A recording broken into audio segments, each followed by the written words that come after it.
and welcome to the Fundraising Leadership Podcast, where we talk about topics related to fundraising, leadership, coaching, and management for professionals in the nonprofit world. I'm Janice Cunning. And I'm Michelle Malloy Dillon. And Michelle, we're excited today to have special guest Wanda Deschamps, who is the founder and principal of Liberty Co. And Wanda and I worked together many, many years ago. And then thanks to social media and me following you, we have just reconnected over the last year. So welcome, Wanda. Thanks so much for having me. Yeah, it has been a while. I was saying to Michelle, I was double checking, when did we work together? It's I feel like it's sort of it was a long time ago, but we won't go into that. So we Past life. Yeah, past life, exactly. So yeah, we're excited. You wrote or shared with us some primer sort of that you have on Neurodiversity 101, which is, we're going to link to in the show notes, and we encourage everyone to read.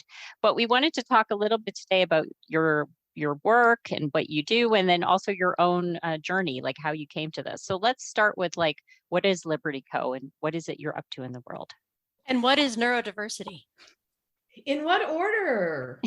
Any order you want. Okay, Liberty Co. focuses on neurodiverse employment with a special emphasis on autism due to my own diagnosis at midlife. And neurodiversity is a term that was coined by Australian sociologist Judy Singer to describe differences in human brain makeup. So that includes autism, which I have and perhaps is already well known to our listeners, and to ADHD, which is probably well known to our listeners. It also includes some other conditions that perhaps aren't as well known, like dyspraxia, dyscalculia. And there's so much more I could say. There's a long spectrum across the neurodiverse population. All individuals are unique and we have our own characteristics and traits. There are some common denominators, and that is we're known to have differences in communication and interpersonal relations from the mainstream population. However, again, there is a really long spectrum. And we do want to be appreciated for the individuals that we are. And so Liberty Co. focuses on neurodiverse employment because regrettably, the vast majority of the population is either unemployed or underemployed. And I'm one of the people and the folks I collaborate with. We're hoping to help change that. That's great. Yeah.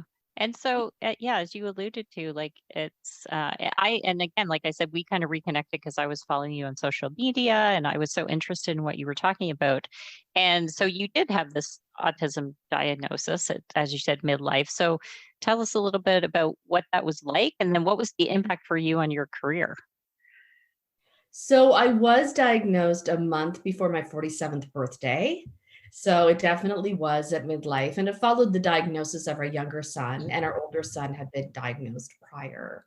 And the reason I sought a psychological assessment is because my mental health was breaking down, specifically through the late fall 2016, winter of 2017. And then I actually had a complete breakdown at work, 4 years tomorrow.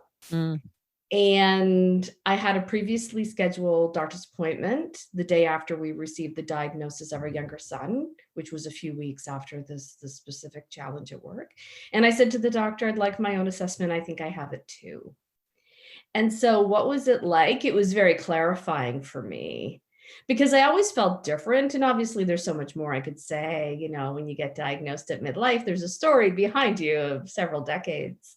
However, I think what's really important for folks to know is that not having a diagnosis means a lot of struggles.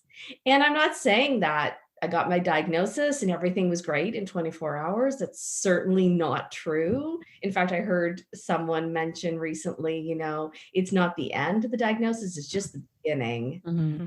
However, it was very helpful. What did it mean for my career? I sought accommodation and that didn't work out. I essentially felt forced to withdraw my accommodation and I eventually lost my job. So I decided to become an entrepreneur. And what's really interesting is that my background is the charitable sector, as you mentioned, Janice, and that's how we know each other. And so I thought Liberty Co was going to be focused on services for the charitable sector. And then the more I became involved in autism advocacy and interested in neurodiversity generally, I realized, no, this is going to become my work. So even pre-COVID, I reoriented Liberty Co. And this is what I'm doing now. How did having a diagnosis at midlife help change your story? Because you mentioned your story. I guess if you mean story in the way I'm about to share it, if this is okay with you, what I mean is my narrative. And so my view of myself. Yeah. And so I lived my life, really the simplest way to say it is that I lived my life more based on what I thought others' opinions were of me, as opposed to consistently following my own instincts and being really true to my values and principles. And then once I made the decision as part of getting to know myself a bit better and having this diagnosis, and I realized, no, Wanda, you are not going to live so reliant on other people's opinions of you and other people's opinions of different issues. And no, you're first and foremost, it's about you and how you view yourself. Things really changed. Yeah, that sounds so powerful. Yeah. Yeah. I lived my life as real Wanda. That's what I say. I know it sounds overly simplistic, but and maybe a little bit difficult to understand. You know, at 47, you started living life as real Wanda. Whose life were you living before? But this is real Wanda. And I found her later than I wanted to, but one article about my story, they entitled Better Late Than Never. And I think that's a really apt description. Yeah. And is it true? I mean, I do feel like I've heard that women and girls are often not as diagnosed as boys. You're bang on, Yeah. Janice. Yeah. And in one of the articles I wrote, I share sometimes up to 4 to 5 times boys and men are diagnosed compared to women. And actually, you touched on something really important. And that's another reason why not only I got involved in advocacy, but then the more I delved into it, the more I realized my advocacy was going to become my work, because this is a huge issue that we need to change. And one of the reasons we need to change it is because not having the diagnosis poses so many challenges for women in the workplace. And add to that societal discrimination based on stereotypes and gender assumptions about women. I'm not saying they're not made about men, but they're especially made about women. And women suffer, and I suffered. Yeah. And this is all really about making a smoother path for others. That's what I want. Yeah. I mean, that's my impression of you. Like in following you, it feels like it's the intersection of feminism and advocacy around, you know, having autism and neurodiversity. It feels that feels like you, right? That's how you're landing in terms of for me as your brand. And that's, you know, probably a big piece as a feminist myself of why I was like so attracted, you know, to reading your work. So yeah. Thank you. Thank you. You're absolutely right. And even on my LinkedIn, I say, you know, my focus is neurodiversity and gender equity. Yeah. Yeah.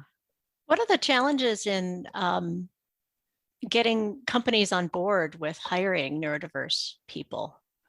Well, in Canada, we're still at the nascent stage of even understanding neurodiversity and even understanding, you know, how common it is. Estimates, and this isn't just in Canada, but estimates worldwide, 15% of the population is neurodiverse, but underdiagnosis persists. Look at me, I'm a living example. So we have reason to believe that number is a lot higher. So not only are we in the nascent stage in terms of understanding the possibilities in the workforce, we're in the nascent stage of understanding neurodiversity. And then, as Janice just said, you add intersectionality to that, like gender and, you know, race and ethnicity, and we have further to go in terms of our understanding. So I'd say a challenge is that we still don't think of disability as a dimension of diversity consistently. So organizations now, for a number of reasons, COVID, a new evolution of the human rights movement that we've been seeing since the horrific murder of George Floyd. So organizations are starting to become more attuned to diversity, the strength of diversity, how prevalent racism is. And I'm not saying to take anything away, and I never do. It's about adding. Disability is a dimension of diversity, and being aware that there's 1.3 billion people around the world with disabilities. So estimates are that 6.2 million people in Canada and about 20% of the population, although again, diagnosis is still absent in a lot of cases. So that number could be much higher. And another challenge is that the vast majority of disabilities are invisible. Right. So the reality is employers could have neurodiverse members on their team. They could have lots of folks with invisible disabilities. Because of the stigma, if people do not disclose, then the employer doesn't know. And that's unfortunate. And that creates a tremendous burden on the individual, unfortunately, to the stigma. But it's a loss for our society too, in not understanding and frankly celebrating that, disability can be a natural occurrence. To me, it was a natural occurrence. It's not that I was in, a really horrific car accident and I became physically challenged. I was born this way. I just didn't know it. I didn't see my different brain, but it's there. So I would say that number one is the biggest challenge. We really need to move the needle in terms of neurodiversity and disability being considered dimensions of overall diversity. And so in terms of hiring programs, retention programs, disability is there. And I would also say, just as an extension of that, there's still not many people doing what I'm doing. Yeah. More. There's definitely more, and there's different scales. It's still not, super common. So it's not on the radar of employers for all those reasons. Yeah, I remember I was like, I can't remember what podcast, but last year I was listening to this podcast and they had a guest, and like she said this thing that stuck with me, and I think about it a lot, is like, who else needs to be at the table? And it's like, you just keep asking that question. I think it was related to marketing and, product design. And I think that's the thing, like sometimes it sometimes can feel overwhelming when you start to learn. And I think for many of us, myself included, it's like last year was a year that we started to learn, at least started the process. And but at the same time, it's like, I think the intersectionality, it can be very exciting. It's like, oh, there's just like so much that I don't understand and, can be curious about and be open to. And, I think like what you're saying, Wanda, is like, we all work with different people, but we haven't like had, I don't know, like the confidence or permission or something to actually talk about like who we are, right? Like for you, it's like you were always there. I worked with you, and enjoyed working with you, but you didn't know and I didn't know. And so it's kind of like, maybe that's the question, is like how do we just get to this place where it's like we all feel comfortable enough to share like all the dimensions of ourselves, so we can and bring our see. full selves to our Yeah. work, because there are hidden gifts that perhaps haven't been permissible to let out. Yeah. Well, exactly. And we can learn from research in the workplace and from studies in the workplace that when people feel like they can bring them full selves to work and they're truly accepted, they're actually higher performers. Mhm. And that's why organizations that really celebrate diversity tend to outperform their peers. I mean, that's one of the reasons. There's actually lots of reasons. I mean, another reason is that because they bring such a cross section of thought. Yes. So if you have all the same people trying to design the future, you're only going to come up with the same solutions that all the same people have thought of. Whereas if you add diverse perspectives, then people think of things that otherwise might be overlooked or go unnoticed. And that's certainly something we say about the neurodiverse population, because different brain makeup, because we process information differently, we communicate differently. So sometimes we see things that our neurotypical peers might not. Right. There's a perfect example of that. There's a woman here in Colorado named Temple Grandin who is autistic. Yeah, I can see I on your just read face, her you know. book, Michelle. That's so Yeah, funny. she's a professor at Colorado State University, which is about an hour from me. And she has designed humane ways for cows to be less stressed in the slaughterhouse. And she's had a great influence on that industry because she thinks from the animal's perspective. And there's lots of interviews with her. You can Google Temple Grandin, but there's lots of ways that she walked herself into the chutes and saw it from the animal's perspective and understood that the animal was being influenced by the lighting and things like that, that they were getting scared. So yeah, that's a great example of someone who was able to use their gifts. Yeah. Yeah. That's so funny. When we adopted our dog, I was told to read her book, Animals Make Us Human, because she has a section on dogs in that book. And yeah. I am curious, Wanda, like, as the founder of Liberty Co., what are you seeing that's going well in workplaces? Because, our listeners are mostly managers and leaders, and they're keen to do better. So, like, what's going well that they could replicate and learn from? Well, there's definitely a reckoning that's happening in the charitable sector and in the not-for-profit sector. So I see more interest in disability as a dimension of diversity as being part of that. Terrific how it got us here. If there is a silver lining, we're here. And so this is an opportunity to seize. Some people have said that the 2020s will belong to disability justice. If we don't seize this opportunity this time round, we're really going to miss the boat. The disability population is increasing because of our aging population. And a lot of organizations are really looking hard for talent. The thing is, they're looking in all the same places, a lot of them, and then they're wondering why they can't find talent. This is about not looking in all the same places. This is about opening your mind. This is about, in the charitable sector, having a base of employees that reflect the base of your stakeholders and your donors. All donors, all stakeholders are not white, straight, abled men and women. Far from it.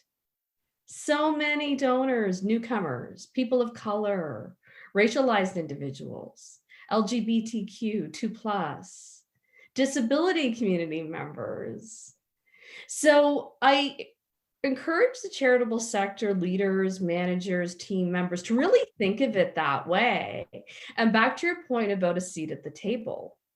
If your team does not reflect the diversity of your donor base, your stakeholder base, the population widely, then who could you add? And the neurodiverse community and the disability community has been discriminated against. We still are.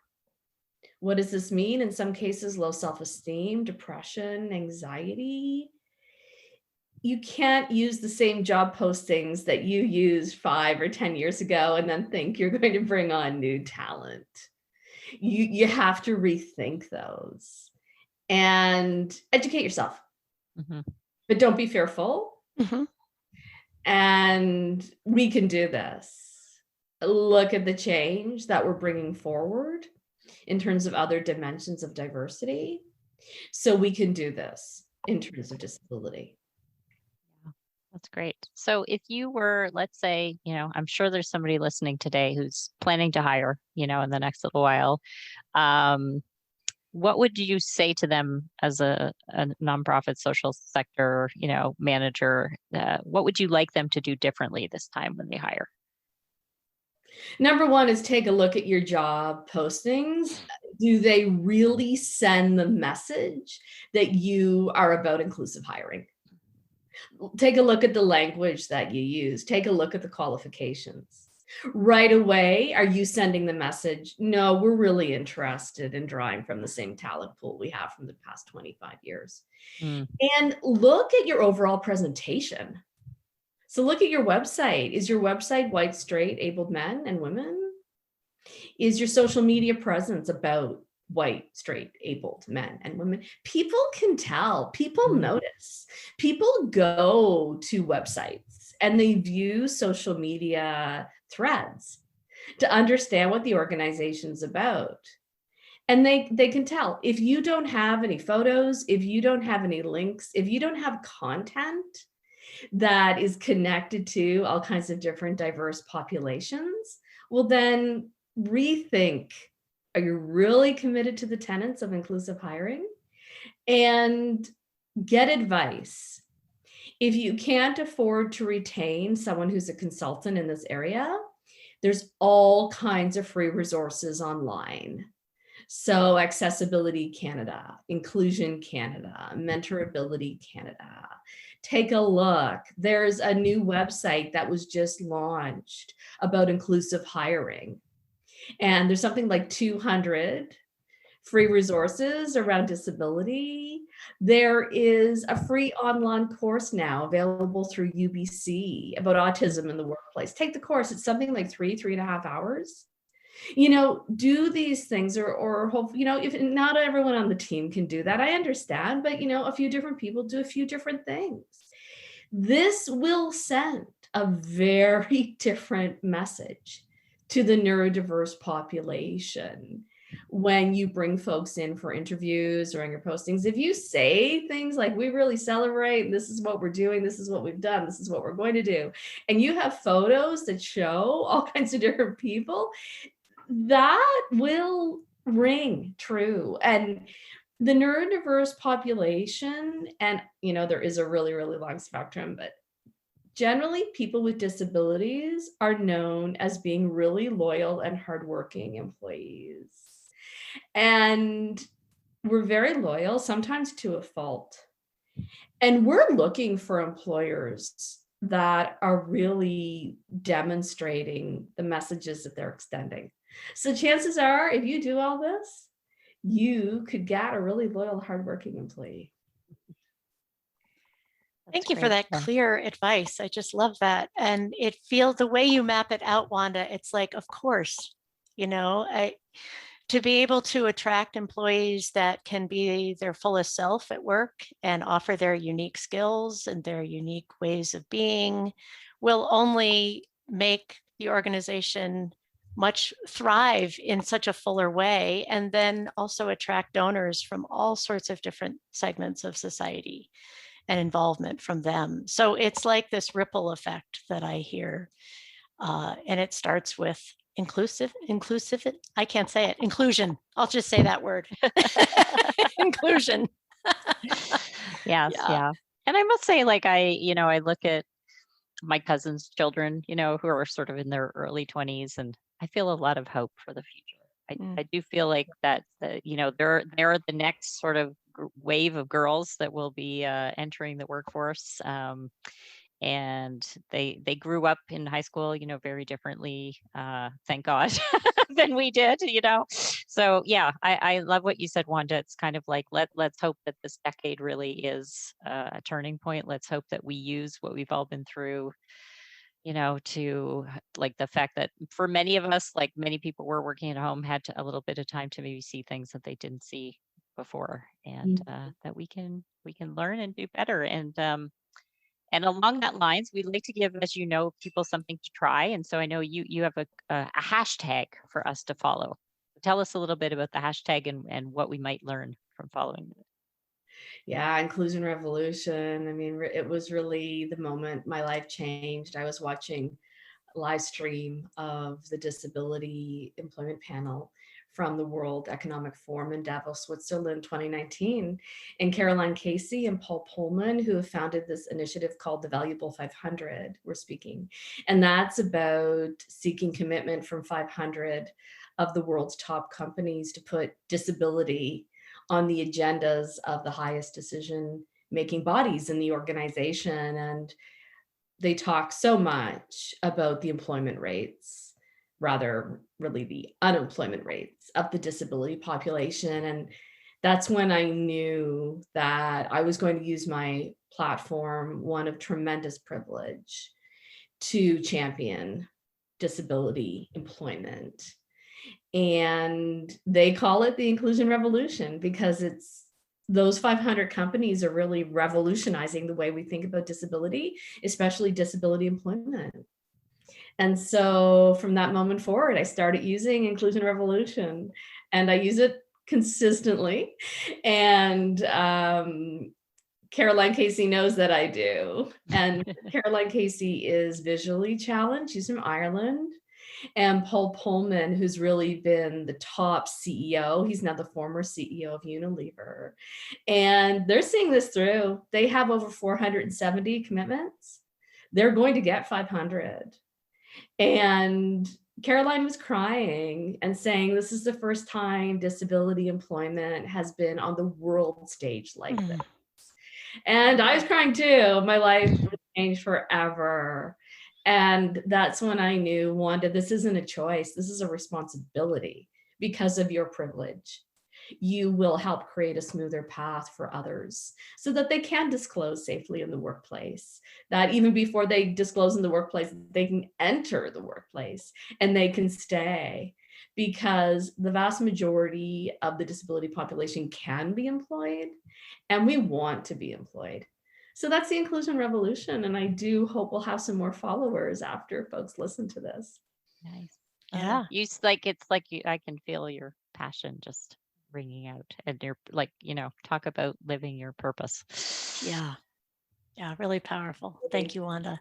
Thank you. Yeah. So this podcast is brought to you by Fundraising Leadership. We provide unique coaching and training programs that powerfully transform how you work in order to get results. Please subscribe if you haven't already. You can find us on iTunes, Google Podcasts, Amazon Music Podcasts, and Spotify. And if you're enjoying the show, please rate and review so others can find us. Now go put it into practice.